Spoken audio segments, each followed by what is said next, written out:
Guys, kain tayo. Kain tayo guys. Kain tayo. Katawas ko lang mag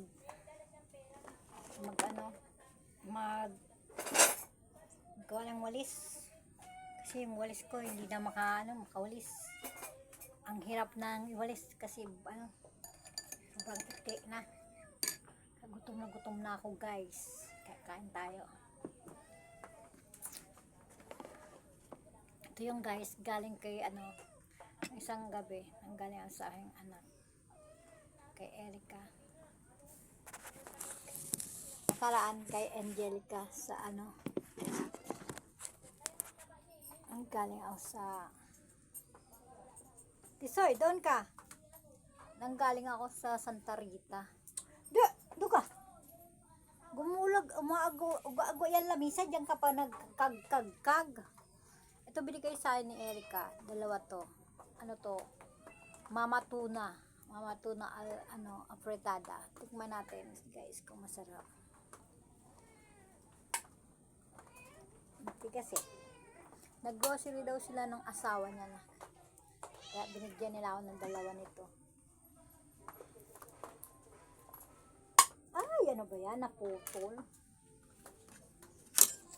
Paano ba yan? Ay, great lang. Kuha ako ng kutsilyo. Kaiba naman to. Nagkamali.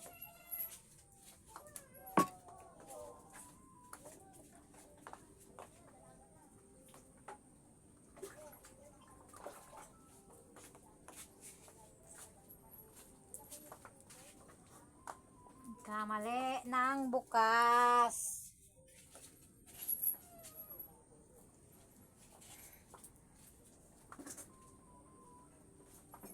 May mga evil eye yata nakatingin. Kikinig guys. Sila ba yung aking sardunas? Mga evil eye guys. Ayaw nila yan. Nag-vlog tayo. Ayun.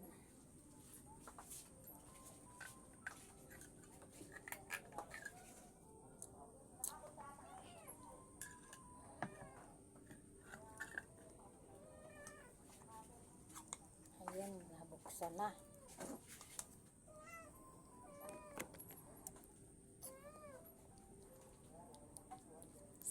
Lang kakain muna guys kasi tutulog pa yung anak ko. Antok na daw. Bago natulog yun, muna siya eh. Online class siya guys.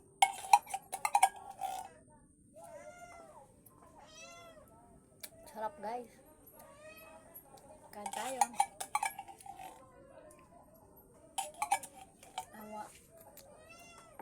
Masarap sana to guys kung kung baboy tsaka manok ang inapretada. Paborito ko pa naman yun. Hindi pa pala ako nagpa-pray.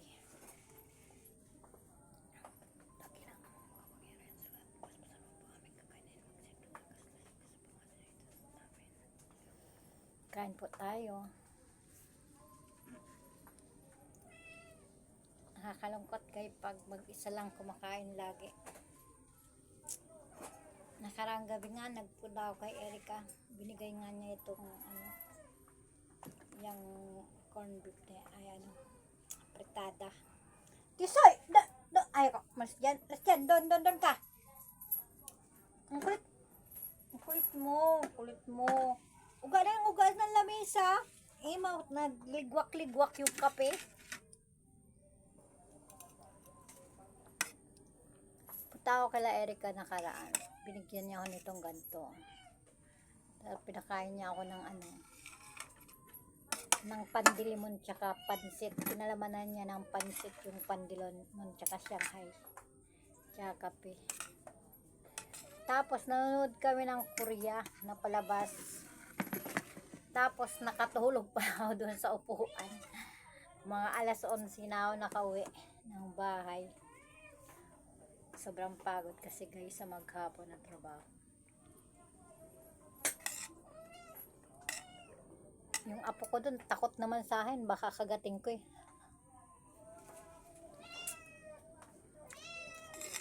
Takot sa aking bata.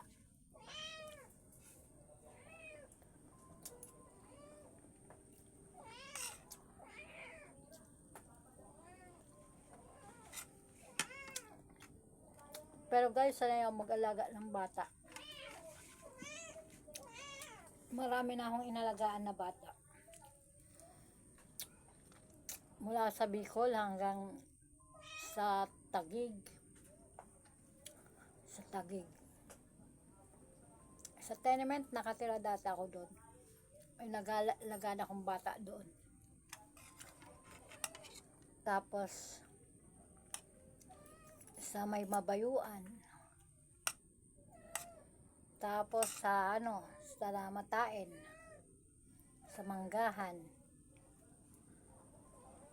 Marami akong inalagaan na bata, guys.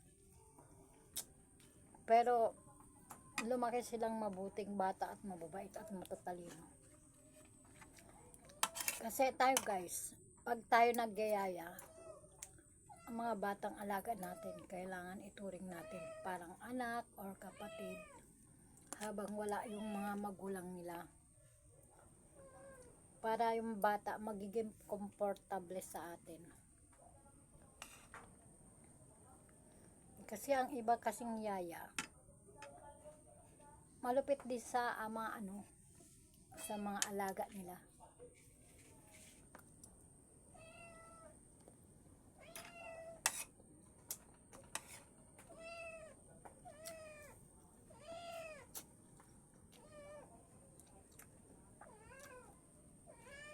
Kaya nagpapasalamat ako dahil mga alaga ko naging mabuting bata at matatalino sila.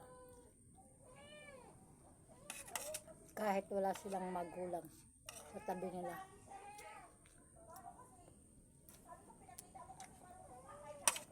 Ako lang araw-araw ang kasama nila. Kasi habang tumatagal ka din naman sa kanila, parang napapamahal ka naman sa kanila. Napapamahal sila sa'yo. Kaya nga pag ako umaalis sa kanila, nag-iiyakan na yung mga bata. Ayaw na nila akong umalis.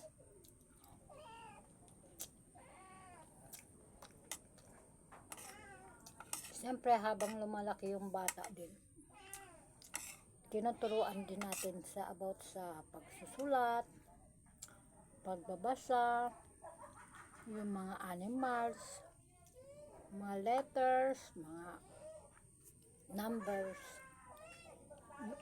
mga color. Kaya paglaki nila, pag nag-aral sila, marunong na sila.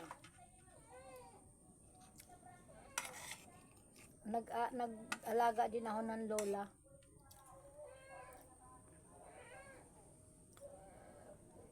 Napalakad ko nga yung lola. Kaso nga 2 months ko lang siya naalagaan. 2 months mahigit. May 2 buwan at kalahati siguro. Ang sahod ko doon dati sa matandang inalagaan ko, 2.5. Dati galing siyang Amerika. Yung kamay niya gumagano, kumakatog-katog siya. Pero inalagaan ko yung lola niya, napalakad ko yun. Nagtutungkod-tungkod na nga dati. Dati dinadala ko yun sa may tabing dagat. Tapos yung mga paa niya yun, dinadaganan ko ng buhangin. Yung hindi naman kainitan pa yung oras. Para yung lang, maano yung paa niya, ma-relax. Nalagyan ko siya ng buhangin. Pinapaupo ko siya sa buhanginan, tapos nitabunan ko siya. Tapos guys, nakalakad siya. Minsan nagkasakit yung matanda. Sinabi ko sa anak niya, sabi ko, may sakit po yung nanay mo. kailangan ipa-check up. Ay, wala akong pera, sabi niya. Wala akong pera, ganyan ganon. Kaya ginawa ko, nung dahil umalis na yung anak,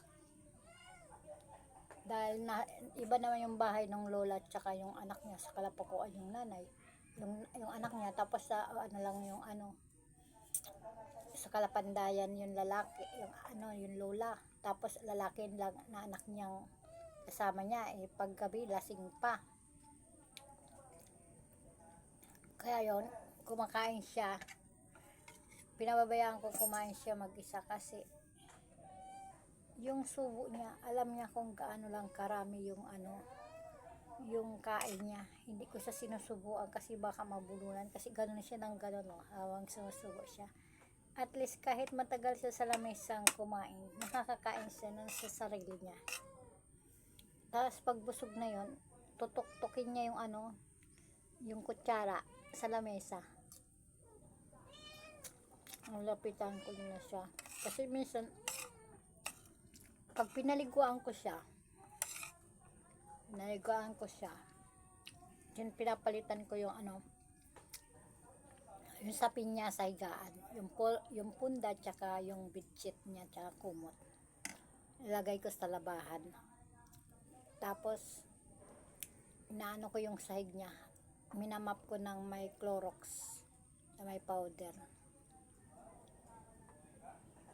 Tapos, pag napaliguan ko na siya, kainin ko siya, paupuin ko siya dun sa labas muna para maano yung kinain niya.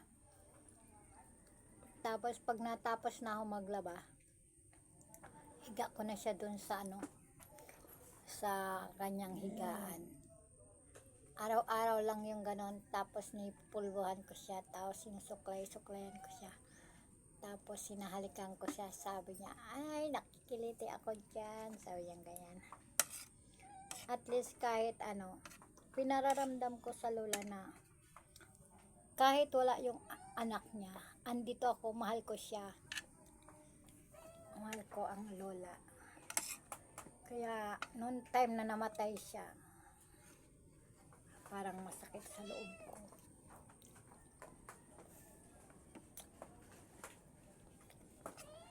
Kasalanan man yung anak niya yung kung bakit namatay. Dumating siya, kumakain yun sa lamisa. Nainis siya dahil ang bagal-bagal daw. Subuan niya, nabulunan. Naglalaba ako dun sa gripo sa labas. Pagpasok ko, kahit iangat ko siya, itayo ko, hindi na siya wala na siyang abuhay. Namatay na siya. Ayun, dinala na kay Dalway. Doon din kay Dalway yun. Pero parang ang sakit sa loob na parang hindi ko natanggap na namatay yung lulang inanagaan ko. Kasi kung kailang gumaling na ba, tapos doon pa siya namatay, parang ang sakit sa puso. Kasi yung di ka ako nagkaroon ng nanay na nag-alaga sa akin, kaya sabi ko sa mga nanay, kaya mahal na mahal ko ang mga nanay o tatay. Kung may maitutulong ako sa labas ng may mga naabutan ko, kung sobra-sobra naman, kung may pagkain akong dala, nibigyan ko ang mga lola sa labas, mga pulubi o kaya pera. Kung meron naman akong pera dati, kumakain kami doon sa yung kainan dyan sa palengke. Sinasalo namin sila kumain. Ngayon, mga anak ko dati kasama ko, si Erica, si Angelica, kasi si Sinyo na sa school. Niyaya namin yung pulubi, magsalo. Sabi ko, bigyan nyo nga rin niya ng pagkain, tapos kumain siya sa tabi namin. Dapat ganun lagi ang gagawin nyo sa kung may maitutulong naman kayo sa mga may edad na, abot-abutan nyo sila kahit konti. Kung hindi naman mabigat sa inyo yung bibigay nyo sa kanyang, sapat na makakain sila, diba? Yan naman utos ni God sa atin. Mahalin natin ang ating kapwa. Kaya yun ang ginagawa ko. Mawala man ako sa mundo, at least may ginawa pa rin akong mabuti. Diba? Nagtanim muna ako. Para pag ako nawala, maalala nila ako. Sana kayo guys, tumulong tayo sa mga mahihirap, mga lola.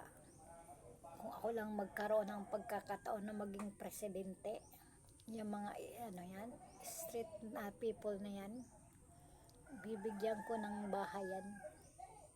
Parang bang ampunan. Iba yung mga lola at lolo, tapos yung mga bata.